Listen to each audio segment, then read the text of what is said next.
Mo, thanks for joining me. We're live. I'm going to allow you just to have the floor. Go ahead and introduce yourself just to provide a little background of who you are, what you do.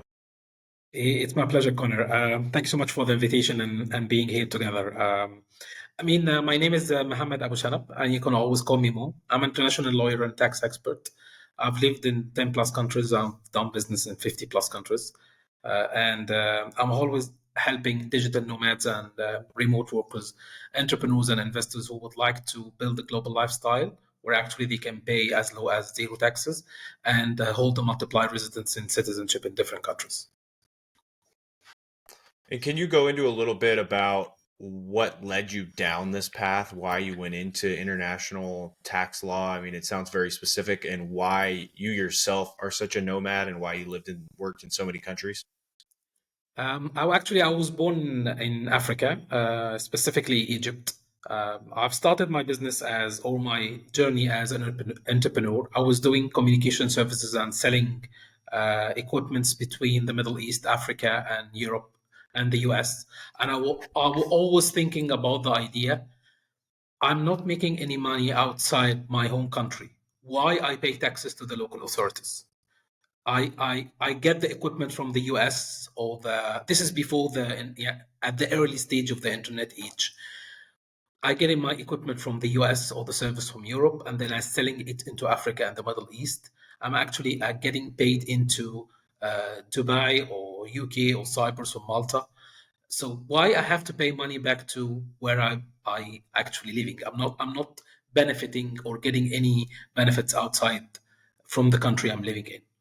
And then I get into the offshore world. I start discovering it. It was very naive. There's all the information that you have, especially online, with just a couple of service providers. Some of them are still alive now, but the concept about going offshore or moving into Caribbean island or having your money and paying no tax is the idea of Double O 007, James Bond, where you have a stash of cash, you get into luxurious private jet, you get into a private island, you go into the bank, you get the money there, and you pay no tax. That's the idea everyone have about being an offshore or being. That's the early stage, and then things started development. The internet getting more into development, and there's more service provider that I was doing. I was doing a lot of research that almost 20 years ago, and I starting because I was based in Africa. I start getting information about Cyprus, Malta. That was one of the two hotspots that available if you would like to mostly have zero taxes or as low as taxes as possible. And then I get into Hong Kong, Singapore, and Mauritius. And I decided to base my business into Mauritius. Mauritius it's not very well famous as you can say tax jurisdictions or zero tax country. It's not famous. It's not as famous as Cayman Island or Delaware or Texas, but it have a unique perspective, especially in the Middle East and Africa. That actually is the most perspective country that you'll be able to do business. Everything is done there mostly in a day or two. They speak English. It's very affordable compared to other offshore jurisdictions. And then I've set up my business there. I get a residency there. I move all the money through my Mauritius company. I pay it's not 0% tax, but almost nil taxes. And then that was myself. That was my business. And then I get into the idea that people start asking me, I would like to do yourself. Why you choose Mauritius? Dubai was taking it was at this stage, there was no many, you can say, Western company that investing or moving into Dubai. It was mainly focusing in the Middle East and Africa. And then the idea that Dubai is starting as a region of a global hub for attracting entrepreneurs and investors who would like to pay zero taxes. So I get into Dubai and then get to other jurisdictions. I moved into the UK almost 15 years ago. I was hopping between the UK and other jurisdictions to pay as low as tax as possible. And then I converted total my business. I have a law degree when I started, but I actually was not practicing law. So I converted my law degree to be a UK one, and I have an office in central London in 2014. I was practicing law in immigration and tax from 2014 to 2020 when the lockdown happened. I still remember the day. And I was doing everything in my law practice as a startup. I was collecting money online. I was doing online virtual meetings. I was doing online signatures.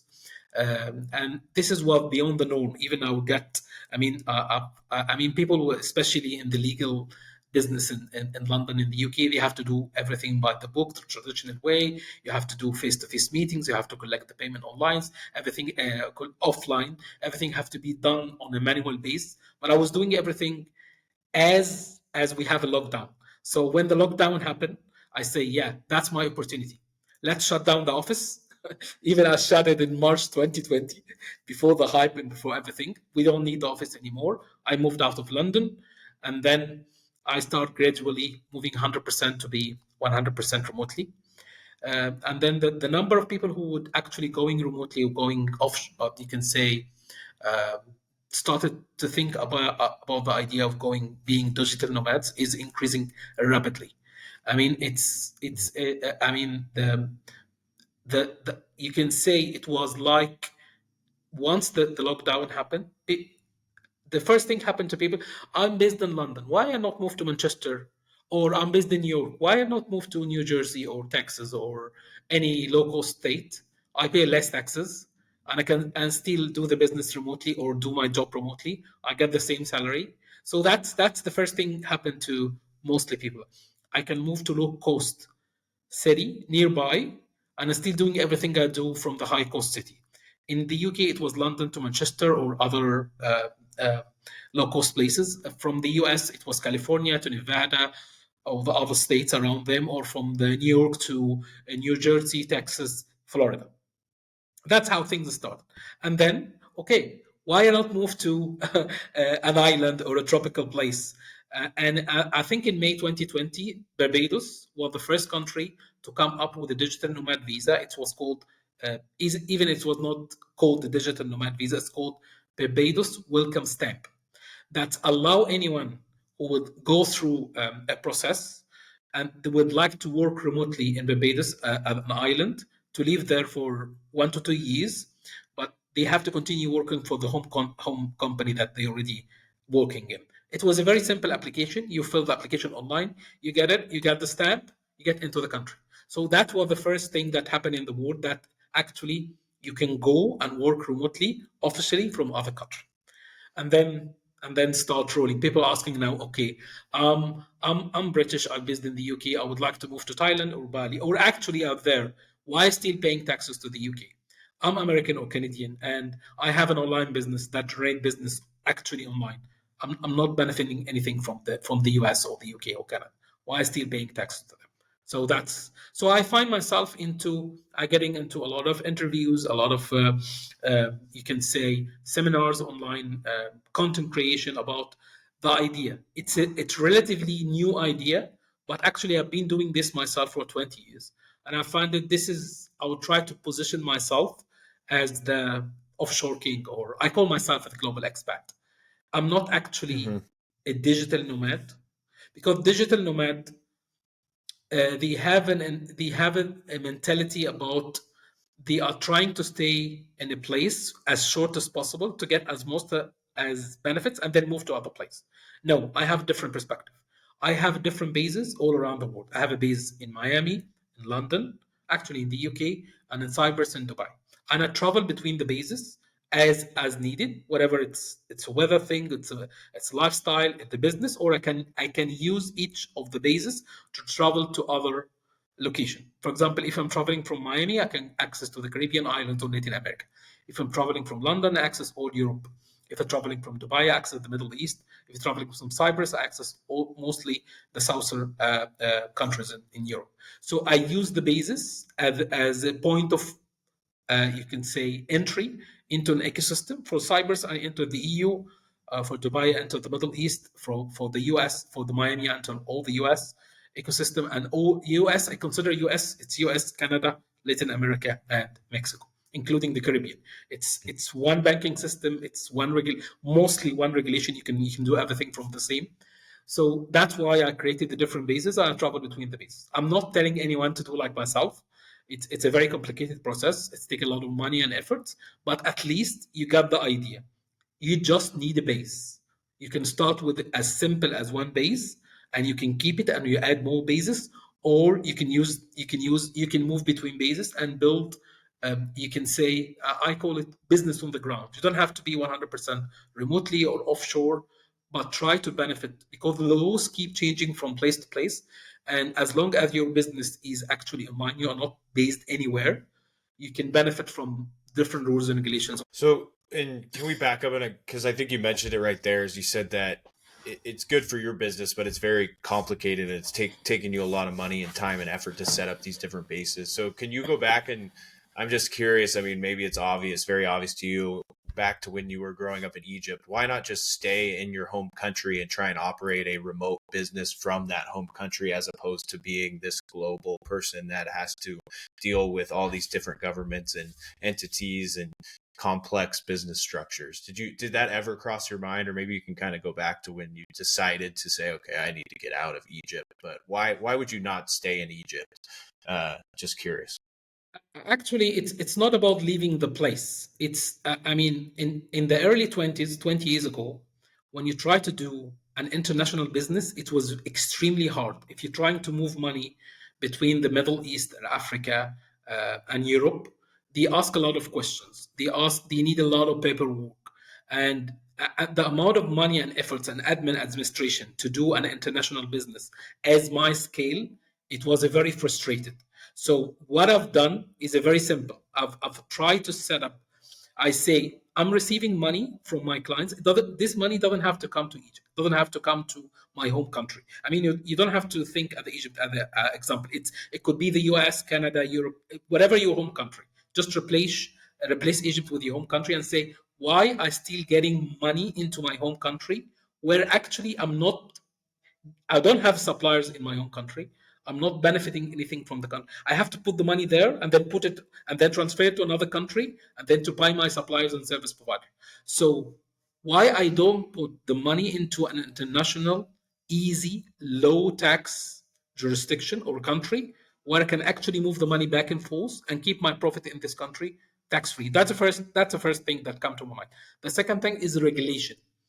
To operate a technology business as early as 20 years ago, where you actually sell, and it was even before, I mean, Amazon was still an idea. It's very, I mean, if you try to go to the bank and explain them, I'm getting my equipments from the US and selling into it have to be go through Europe, and from Europe it have to go to Middle East and Africa. Say, what? Why are you doing this?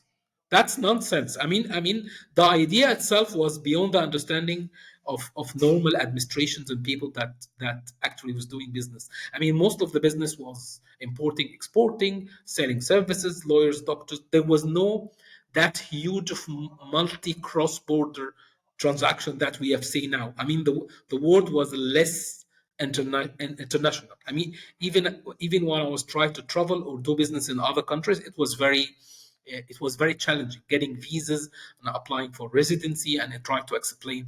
But when the first time I go to Mauritius or Cyprus, I'll tell them this is my business. I move equipment, I get services from X and Y. Z. Say, that's normal. That's what we do. We are international business unit. I mean, the bank unit. I still remember the first time I went to Cyprus, 2004. I mean, the operation business, international operation business in the bank, what's called international business unit. So when you tell them I do business Mm-hmm. internationally, I move money between countries, they got it. It was very easy. They no question asked. And on top of this, you can get residency, you can get low tax. I mean, the kind of problems I faced in this day was totally different from now.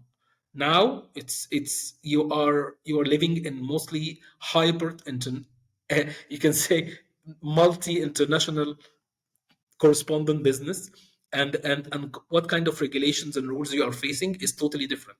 Now the world is trying to move into from hyper international to semi international because of the conflicts and problems that are happening. And on top of this, there is people have we can have problems. I mean, some you can face about more taxes, more regulation, more restricted. I mean, if you're based I have a lot of clients coming from Russia. I was doing business with them before the Ukraine conflict, and it's happened like this. Sanction happened in the UK. If you are dealing or doing any business from the UK or the US with the Russian clients or Russian entities, you're not allowed to do this. So you need another place. You can do the business from Turkey. You can do business from Dubai. You can do it from Mauritius. You can do the business that still have the understanding between doing business from the west to the east with a less regulation. You'll not be able to do it from the UK. So what is happening now? I was facing 20 years ago, but with a different perspective. And I've seen that it is like a cycle. Now the world is getting into more focusing into regional businesses or more local businesses. Hmm. We don't see the benefit that people can move borders.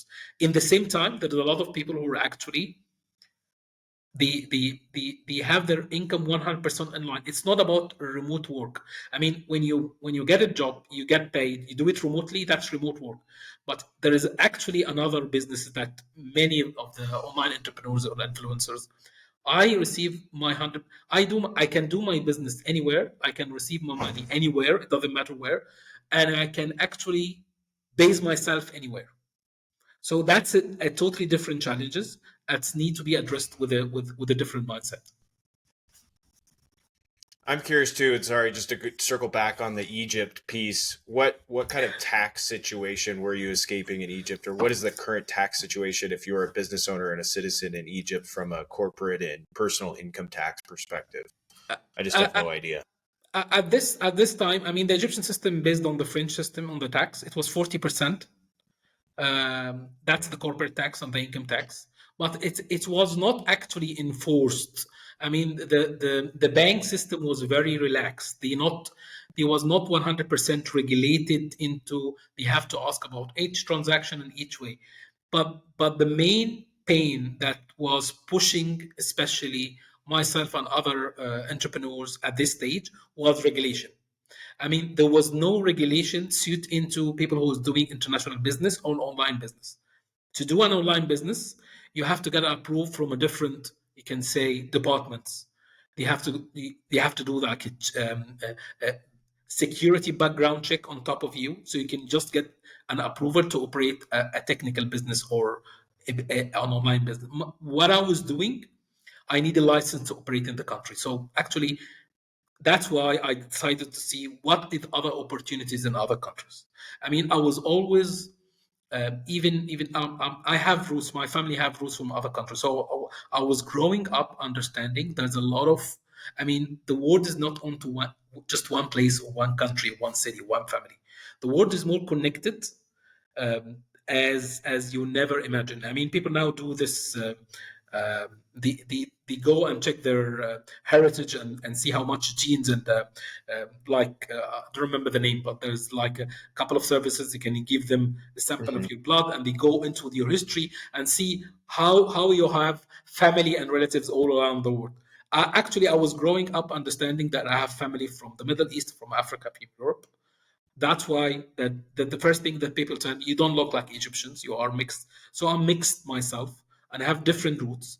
And this idea was coming into that actually human beings are the same, whatever they are. You can born in Africa or Asia or US, but actually you are the same. We are connected but as humans we are. If you dig deep and look into humans as they are the same. They can have different faces or different I call them as spices. They have different flavors, but if you just get into they are the same. They have the same problems, they have the same fears, the same ambitions, everything. So getting into other countries and discovering other you can say cultures and then businesses. I understand that we have the same problems, but some places as much more advanced. They solve the problem and they are welcoming that kind of different businesses. And some places still develop. If you go into now to Egypt, they are much more advanced. Even there's many African countries. They have much more. You can say it's not just about mobile penetration. They have the fintech. You can do everything. They have a much more advanced banking system compared to the US. US, US is still Mhm. it's still lagging on a lot of regulations and problems. I mean, but when the mobile penetration happened in many African countries, especially in Kenya or Nigeria, they use the mobile as their everything day. I mean, because they don't have anything before the mobile, so mobile was a changing opportunity. Mhm. So you can go into places that you never think, and they will have much more advanced, sophisticated services if you compare to high gross, or you can say high advanced countries like the US or Canada, or and people never think about this. It, being in one place. I mean, the world is have a lot of opportunities, have a lot of things to learn from, and think. I'm here. This is the best place I'll be. This idea is very, it's getting out of control. I mean, we are the best because we are based in this place, or we're coming from the country. I don't believe in this, or we're coming from this region or anything. It's not just about old fashioned, but nowadays what I've seen now, that people are more protective. They try to see we are better than you, because we have something that you don't have. But actually, I am, you are different from me, and I'm different from you, and what I have is not what you have. But actually, if we come together, we'll be better together. That's my idea. Hmm. No, I think it's a great idea, and your point about Africa is interesting, right? Because I think they got to skip the traditional banking system. They went right to electronic payments, right, and Fintech, mobile yes, phones and all that yes. tech. Yeah, fintech. So yeah, I think you're spot on. I was in South Africa last year, and it was they, every everybody had the mobile app and all that, and WhatsApp and everything. So I want to. Can we unpack Mauritius? So you incorporated in Mauritius. Can you maybe outline at a very high level what that meant for you and what that means for other people that may be interested in it from a tax and regulation perspective? Why is it so beneficial, and why did you choose Mauritius specifically? Mauritius have a very, they have special laws for international companies that allow non-Mauritian citizens to come to incorporate business, and they will favor them with a low tax, and they will allow to keep the money outside of Mauritius. The first benefit that they go, they're less regulation. If you would like to incorporate the company, it's a couple of days. If you'd like to do any changes, add partners, remove partners, different citizens, different regulations to keep the money in the country, outside the country, open bank accounts, everything that you actually will be able to do in your home country, but you will benefit from being an international tax, you can say, jurisdiction. Mauritius is a small island between Africa and, you can say, it's very near to, you can say, it's Madagascar. It's like, this is Africa and this is Madagascar. Mauritius on the other side here. It's 7 hours flight from Dubai, and almost 6 hours from Kenya, Nairobi. So it's in the middle in the ocean, but it's very well connected, and all the countries speak English and French very well. It's not a small, tiny island. The population of the country is around 2 million, plus or minus, something like this. And they are not tiny island like in the Caribbean. It's not like the Cayman Island, they have 100,000 inhabitants, and that's it. It's not like Isle of Man, less than like the famous. It's not like Hong Kong, as a small place that very well regulated inside China. It's more. I call it's the gateway between Africa and the Middle East and Europe. They have the rules and regulation like the UK. Everything is based on the UK system, but it's much more flexible and easy to be done. It's not the cheapest option for anyone who would like to base themselves there. They need at least, my advice, to have at least 250K business that's running on a yearly basis, so you can justify the cost there. But it's very protective if you would like to set up a holding company. If you'd like to keep your company in the US or Canada or the UK and do business and move some of your operation to other low cost country, that would be Mauritius. You can create a holding company, and this holding company will own any assets or any other companies that you already operate. So that would be another layer of protection, and you will be able to get all the profits outside your home country to Mauritius. So there's a lot of the legal setup in Mauritius is exactly similar to other very famous places like the Cayman Island or Jersey or um, you can say Delaware, but the cost is less, and it's the kind of businesses that you can do is much more, and it's more protective because they are independent, they are neutral, they are not following. They are actually in Africa, but are not following. In case of any problems happen more in the world, as we see, you'll be able to. You need a more neutral place. Neutral place that's they are not following the east or the west. It's like they are. It's like Switzerland. It's like a place where you actually can do business, for example, with Russia and the US at the same time, and you don't have any problems. That's what I call it. So, can you provide specifics on the tax perspective for Mauritius? So, like, if you incorporate in Mauritius, what are you looking at from a corporate tax perspective? And then I just don't understand how it works. Are you also facing personal income tax, or would that only be if you're a citizen of Mauritius? You When you register a corporate company or a company in a country, you are not liable for income tax unless you are living there and being tax resident. Mm, I mean, when you have the okay. company and this is yourself, you are now, for example, in the US, you pay income tax and you pay corporate tax. If you move your company to another place here, like Mauritius, stay here, this company you will be only paying corporate tax on the company. If you would like to keep the money in the company, you can skip the income tax as long as you're not getting the money back into your home country. There's a lot of legal ways that you can use it. Okay. Income tax is the money that you pay on the income that you received as a salary or the dividends from your company or from any source. Hmm. So I received 100K. I live in California. I have to pay X amount of as income tax. Okay.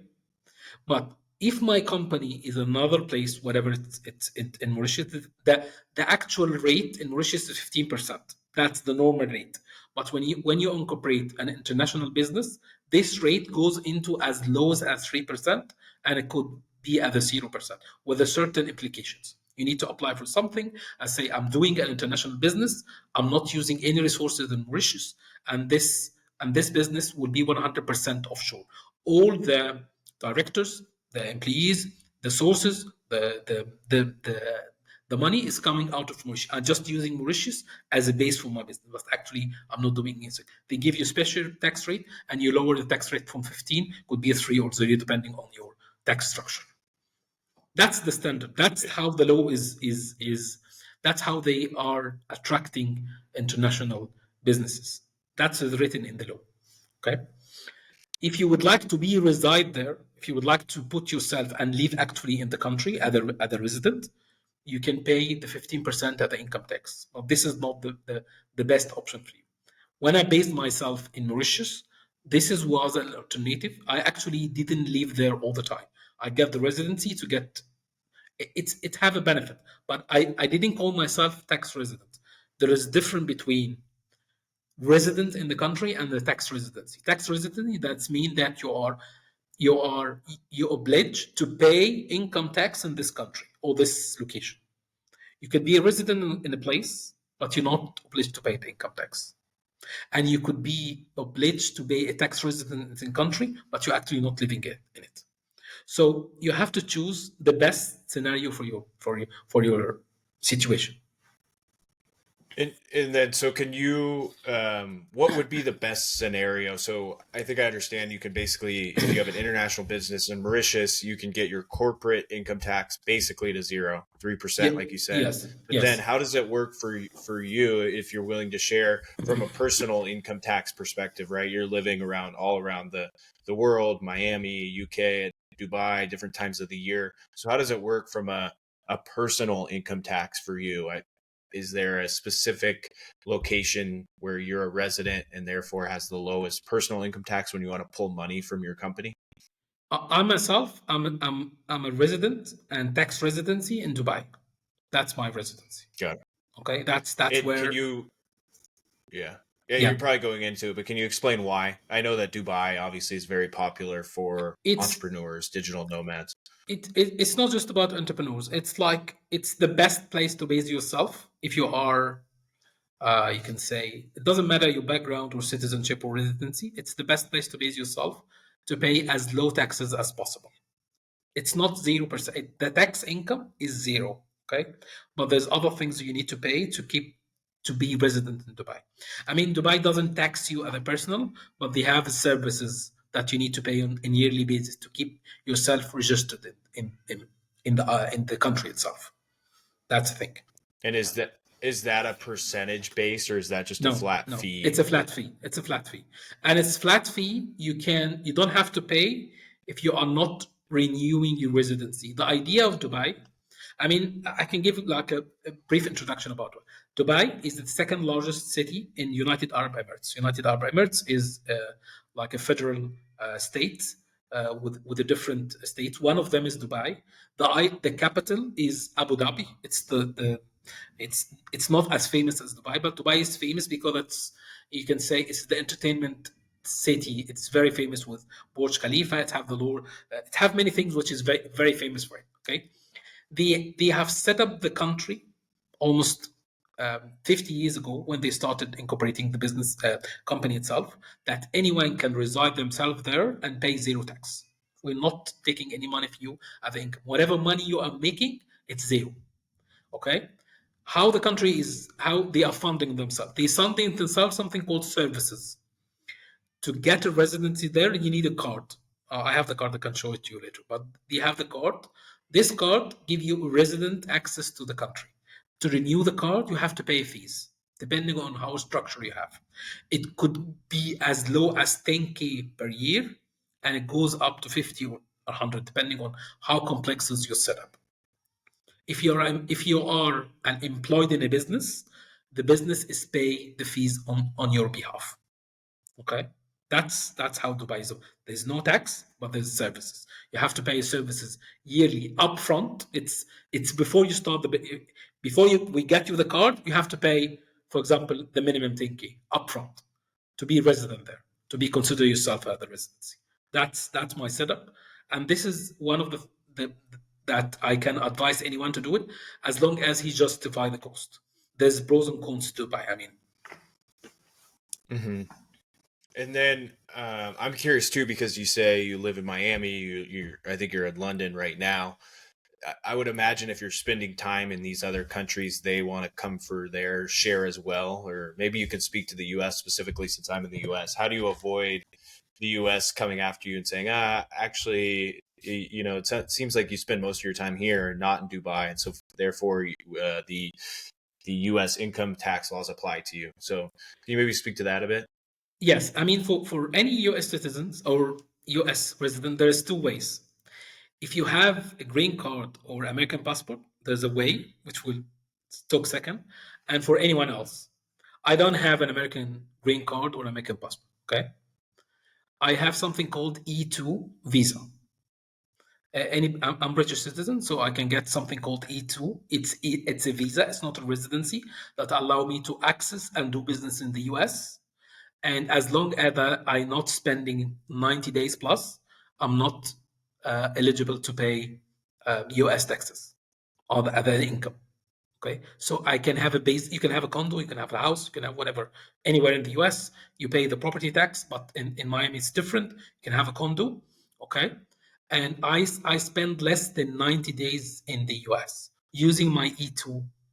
It's a called E2 treaty visa. That's a treaty between the US and the UK. There are other countries also that allow them to do business and travel, but I'm not paying an income tax in Miami or Florida or the US because I spent the last 90 days.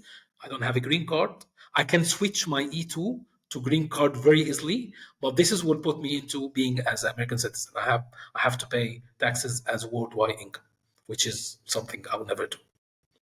That's for the people who are not US or American green card holders. For anyone else who is American or green card holders, you have to pay the US on global income. Whatever you are based, whatever if you're based in the UK, you still have to pay taxes to the US. There's a treaty between the UK and the US, but you still obliged to do a tax return. The only way, the first and easiest way you can do it, there's something called foreign income inclusion, where you say, I'm not living in the US anymore. For example, I live in the UK or Dubai or uh, Thailand or Bali, okay? and I have the proof that I'm not visiting the US anymore, even a couple of days. There's certain requirements how many days you can spend in the country, but actually my total residence is now outside the US. Even if I still have some businesses or entities or properties in the US, and I'll be able to claim up to 115K per year, okay, tax free. That's the easiest way. Okay. There's another step. If you're married to a non-American partner, there's another 115K. Okay, so Okay. you and your partner, okay, you can claim as at least you can say 200-ish plus. That's just being outside the US, and you are you and your foreign partner. It have to be foreign. It doesn't have if she have or he have a green card, the rule doesn't apply. That's the easiest way. Okay. Mm-hmm. The most hard way is to say, okay, I will re-announce my U.S. citizenship. I give you back my passport, and I'm not American anymore. But you have, before you doing this step, you have to need another passport to say, okay, that's the only way you can pay zero taxes of the American legal system. To say, I'm getting back your passport. I'm not obliged to pay any taxes. I have a new passport or new citizen. There's different ways you can get this. And then I'm getting out of the US tax system, but you can still hold assets or businesses or travel back to the US with a new passport. There is rules and regulation about it. But this is the only way that this is the different scenarios as an American citizen. American citizens have the special scenario different from anywhere else. Canadians, British, Europeans, whatever your background or how much taxes you can pay actually 0% if you have the preferable setup. But Americans will not be able to pay 0% unless they are And, re-announced the citizenship or passport. and so, if I'm understanding correctly, even if you are residing in Thailand for the majority of the year, but you're a U.S. citizen, you make money abroad or internationally, globally, you still are the personal income tax laws in the United States still follow you. Is that correct? Yes. You can claim the foreign inclusion that we mentioned, Yeah. but more than this, you have to pay. For example, if you're making 500 per year, you can say, okay, 100, 1,500 is tax free, and the other less of the 500 you have to pay in taxes as U.S. Resident. That's a difference. And so again, just using the example I just used, if you're living in Thailand, you'd also be subject to Thailand's personal income tax laws if you were residing there the majority of the year. I Is that mean, correct? not 100%. I mean, each country have their Okay. own rules and regulation how they tax non-citizens. There's three. You can say there's three scenarios. Some countries, which is the easiest way, they don't care. If you're coming into a visit visa or you're not doing anything in the country, you don't have any business there, they will not ask you any questions. Actually, they don't care. Whatever the rules and regulation, but let's see the thing on the ground, they don't care. Other countries, they say you have to register yourself there, you have to pay like registration fees, or you need to get something called a permit moving from there's different level of residency. You can be in a visitor visa just like you go to the country to get your stamp, you stay in the visa for a couple of months in the country, and then you move back and you keep doing this visa run. Using this, you will not be allowed, you will not be obliged to pay anything, but it's actually you're not getting any benefits of the country. Some countries will not allow you to open a bank account if you're doing this visa run. To stay in the country for long term, you need something called resident visa. The resident visa that allow you to stay for at least 12 months and will have responsibilities and benefits. One of the benefits that you can actually operate in the country. You can rent long term. You can go to any. You're not. I mean, when you keep traveling, if you're using Airbnb, it's very expensive. But when you get a resident visa in a country, that open you all the benefits as a citizen of the country. You'll be able to get a bank account. You'll be able to get all the utilities and rent like locals. You'll be able to use the local currency instead of using your home bank account for paying all the fees. So there is a lot of benefits that you get. Some of these countries will say, okay, you need to register yourself as a tax there, and we will not charge you any money on the income that you make outside the country. For example, Thailand. Any money that you keep outside Thailand will not be taxed. If you bring 100K into Thailand, that's where you have to pay 10%, 15%, 20%, depending on the rates and rules and regulation in each country. That's the other way. Okay. And there's other countries will Okay. say, okay, we will not, as long as you are temporary resident, I mean, you're going back and forth, we can open bank accounts, you can do business, we can provide you with a less rate compared to other citizens, as long as you are not planning to be a citizen. If you're planning to be a citizen, you have to pay an income and all the money that you paying in the country. Okay, that's the Okay. third complaint. Yeah. But it's depending if you are um, planning to stay in the country long term or short term. If you're staying in Thailand and say, I mean, there's many people go and travel back and forth into Thailand, but actually they do not have any roots there. They're not planning to have a family. They're not buying a property. They just use it as a digital nomad spot to do the business, enjoy the lifestyle, cheap life, and then out. Hmm. But if you're planning to, okay, I love Thailand so much. I would like to buy a condo. I would like to be long-term residents. I find a partner that I would like to be having a family, whatever the family that you will have. This is long-term thinking. If you're planning to do anything long-term in a country, things will be different. You will be eligible. You have to get into the tax system because in order to buy property, you have to get a tax ID. Tax ID, man, that's mean that you have a file with your name and a number on the tax authorities. That's where your communication or uh, it's like having the social security number. If you don't have a social security number in the US, you cannot be able to do anything. You'll not be able to get a mobile phone or a contract. Okay, it's the same thing. If you're having a tax ID in the country, that's where your tax affairs start with the country. Whatever this country is looking to tax you into your income, or just would like to tax you on the things you do in the country. If you buy property and there's a tax property, you have to pay. If you are paying, if you're renting and you have to report the renting to the authorities and they take a percentage of the rent. That's not income tax, by the way. That's tax on a business operation. If you open a resort or anything local, you have to pay local taxes. This is completely different from you'll be taxed on your whole income or the money that you bring in. There is Hmm. I mean, paying taxes. It's not. I mean, I call taxes as a contract between you and the government or the country that you reside in. You give me the benefits, I give you the taxes. I get the benefits outside the taxes I pay. The problem we see now in the West, there's many, you can say the Gen Z, whatever they are, up and down, and they fed up. They pay a lot of taxes. It could be up to sometimes 50%, and they are not getting any benefits out there. There's no medical uh, care. The education is getting back worse. You can get all the education online. There's no protection whatsoever if you are in other countries. So the benefits you used to get 20 years ago, they are getting down and down and down. Business operation, I don't have to do business in the US.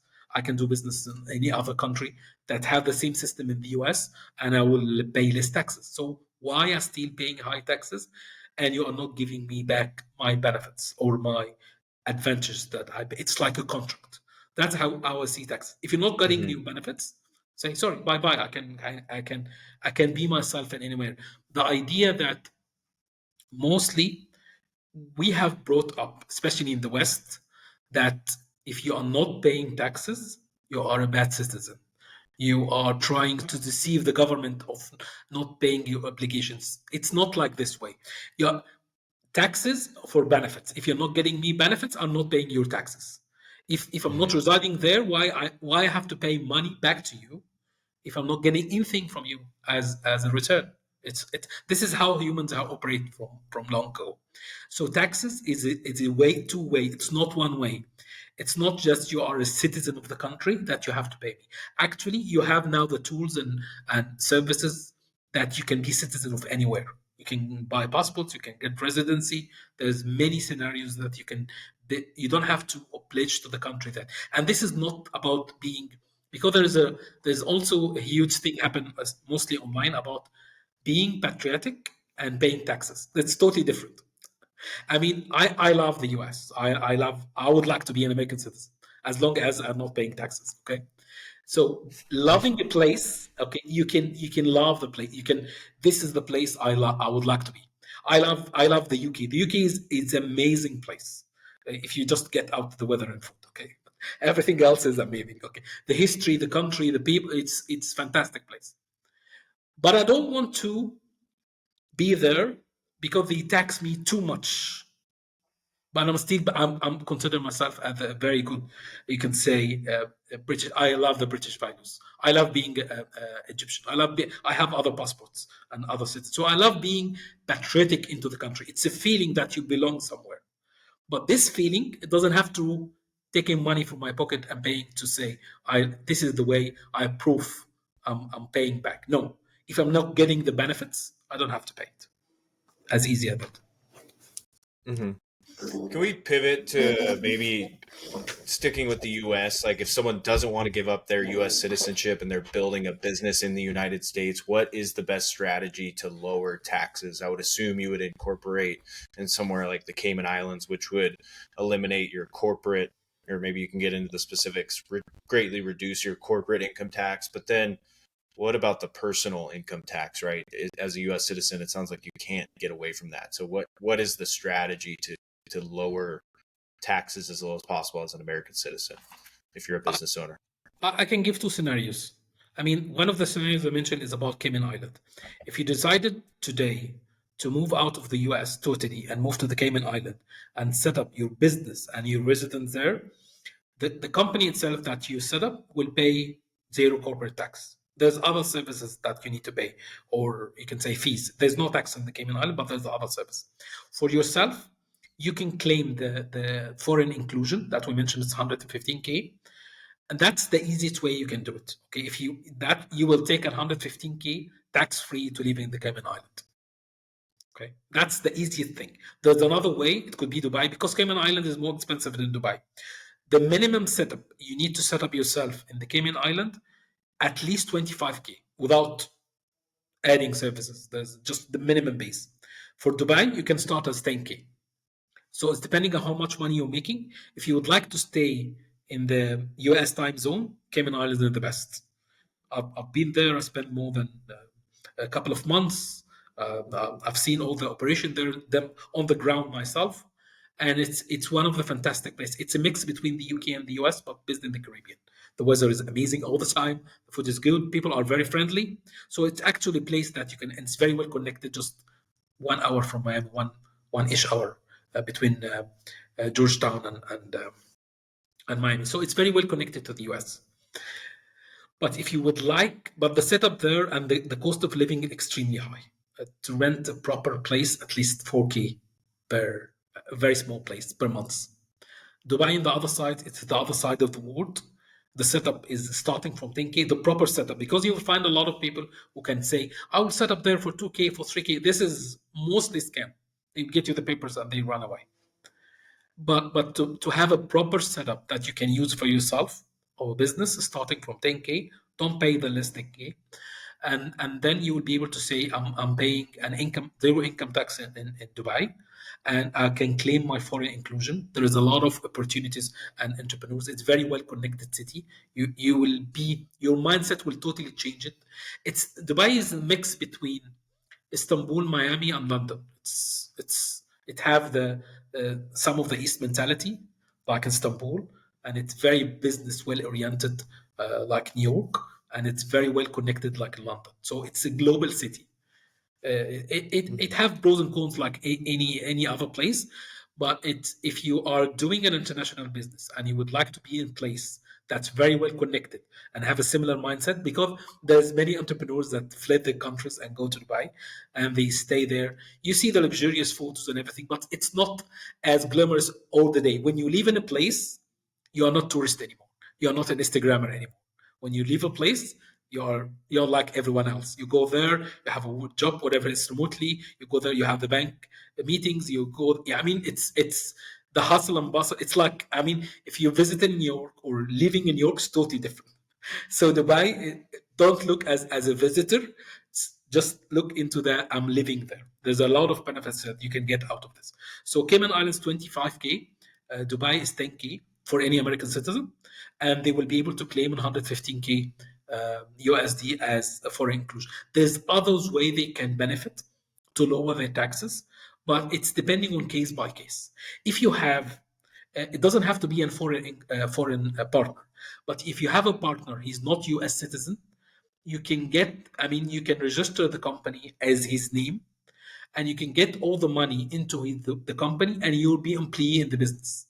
So there's different legal scenarios that you can set up to benefit as U.S. citizen. No, that's helpful. Can we get into more like, okay, so I get it that there's a foreign income inclusion, or if I'm saying that correctly. But what if you're making millions of dollars as a United States citizen? I mean, are you just out of luck and you want to take dividends from your company? I mean, there's no way of escaping personal income tax. I think the other strategy, obviously, right, is to run as much of the justified expenses through the business as possible to lower the profit that you are actually taking, but you're benefiting by running expenses through the business. I mean, what do you do? I mean, are you just, it's just inevitable to pay some tax if you're really making a good amount of money as a United States citizen, even if you incorporate in the Cayman Islands, for example? If you're making more than $500,000 per year, there's different scenarios that you can use. One of them is getting another citizenship. You don't have to re-announce your US at the beginning. I mean, my advice for anyone who's thinking about this, take it step by step. You don't have to go full in. Just think about it as steps. My aim is to pay zero taxes. Okay. What are the ways is available? You'll not be able to achieve this at once. You can do it step by step. The first step that we talked about is getting a residency, for example, in Dubai. That's the first thing. And then once you get the residency company set up and you move some of the money from the US to Dubai, think about getting a second passport. Second passport will allow you to think freely. You get a document from a government. You can do it as fast as a couple of months through investment in the Caribbean. You can get St. Lucia, Dominica, St. Kitts and Nevis. They're starting from 100K. That's like a donation. You can get the passport. And once you have the passport in your hand, you will switch your income, or you can switch your citizenship in the Dubai application from American citizen to St. Lucia, for example. That's where your mindset will be totally changed. Okay, I can do exactly the same I do from my St. Lucia passport as US passport. It's the same. This is huge country. You can do, this is a small, tiny island, but actually in front of the law or government, they are the same. It's a passport allow you to travel internationally. It's the same, nothing else. So if you can afford the 100K donation and you get the passport, this where your mind will say, okay, do I need to still keep my US passport, or I can get rid of it? Do I still have family there? Do I have investment? Can I get access? If you get, there's another passport called Grenada. Grenada is a Caribbean island, also get you the E2 visa treaty that I use as a British citizen. So if you re-announce you're a citizen and you get the other Grenada passport, the passport in Grenada, and then you can apply for the E2 that gives you full access to the US without paying taxes. That's another strategy. If you there's others ways. You don't have to pay the 100K donation. If you have a family roots from Germany, from UK, from Ireland, from Italy, from Spain, there is a lot of American who have roots in Europe.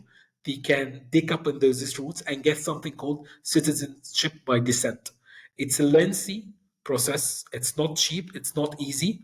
But if you know you have a grandfather, grandmother, or grandfather from other country outside the US, and you still have some of the documents to prove this, you can go through that and claim another passport in the EU. That you get access to the EU, you can pay less taxes, and you can say, okay, I don't need my US passport. If you would like to keep your US passport, there is a more complex way. You can set up a trust. It's not for everyone. As long as you have the money to justify to keep, you can move your assets from your own name to a trust or offshore trust or another country.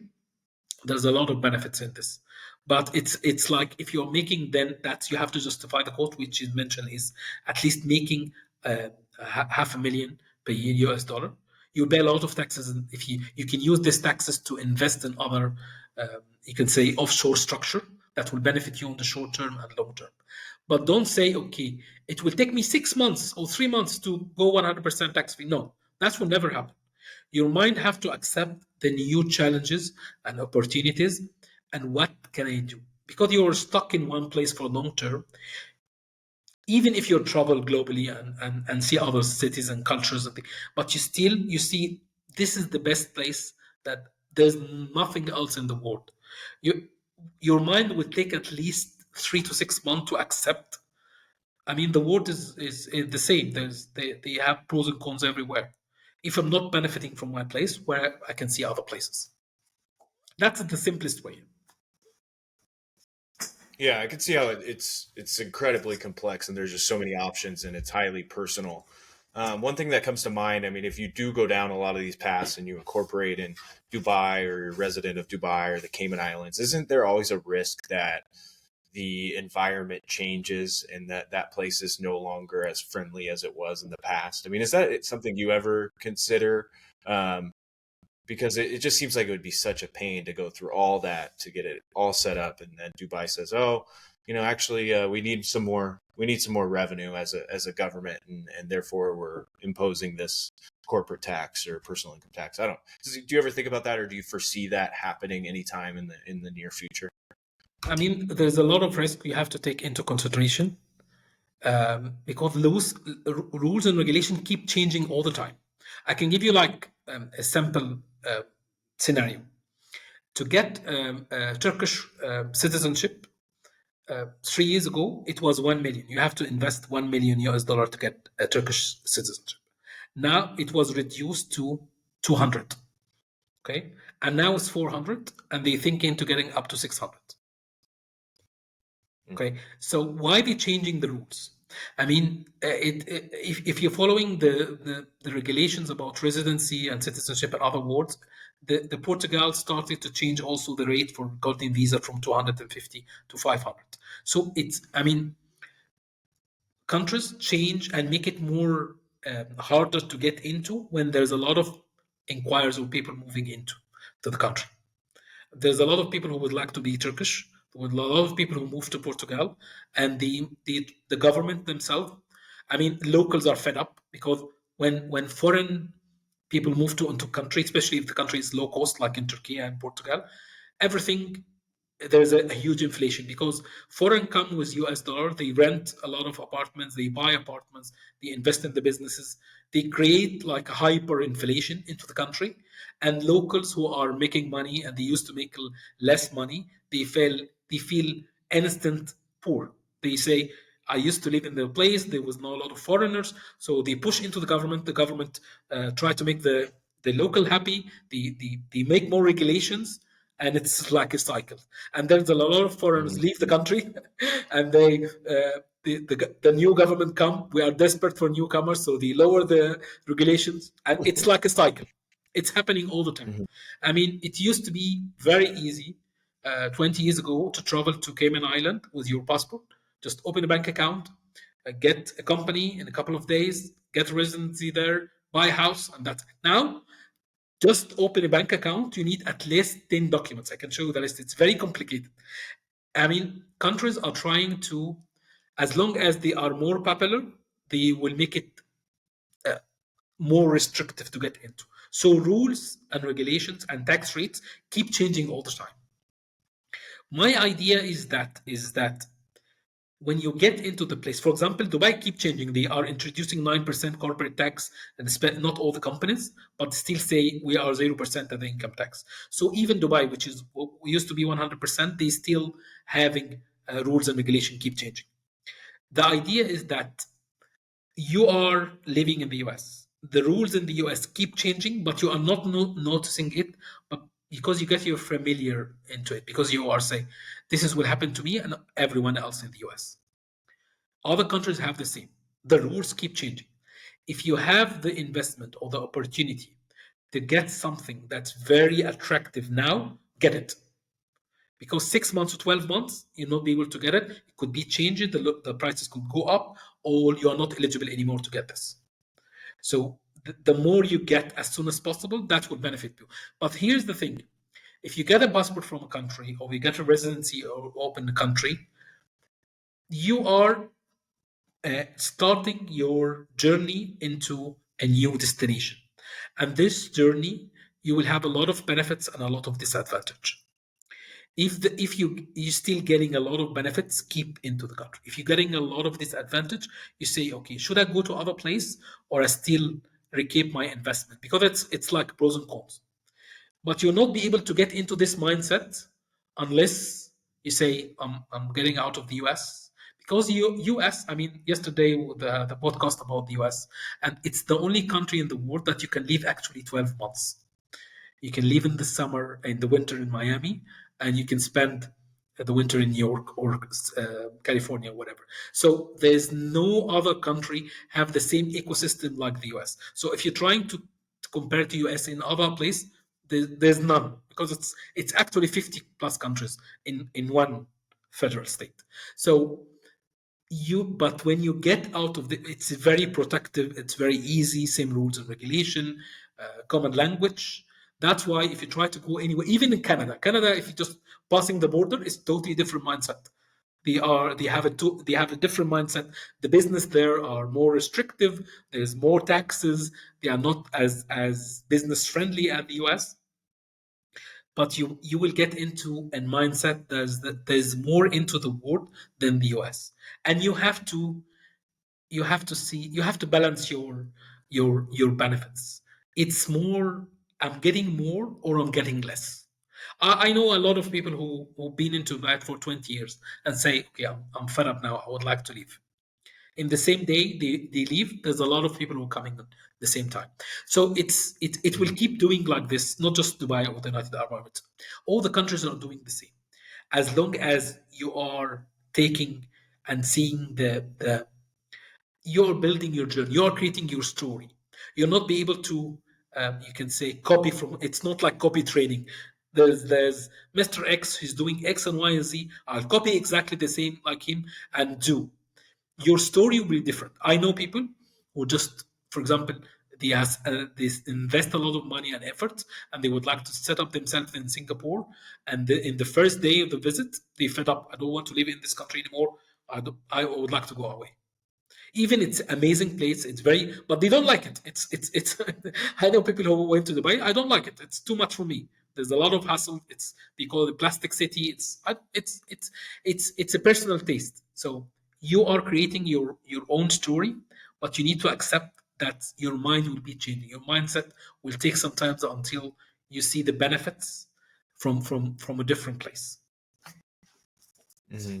No, I think that's kind of a great way to wrap it up a bit. But all this is super interesting to me, right? And I think you probably deal with this all the time where people don't even realize the opportunities and the possibilities they have for themselves, especially if they're a business owner or in the age of digital nomad and remote work and work from anywhere. So I'm sure you're very busy, but maybe you could just end and close where people can find you and maybe provide some specific information on the type of people you work with, right? I think it's a more specific type. It's not anybody that wants to just pick up and move to Dubai or work in Thailand, right? You have a specific clientele. So maybe we could speak to that a bit just to close out.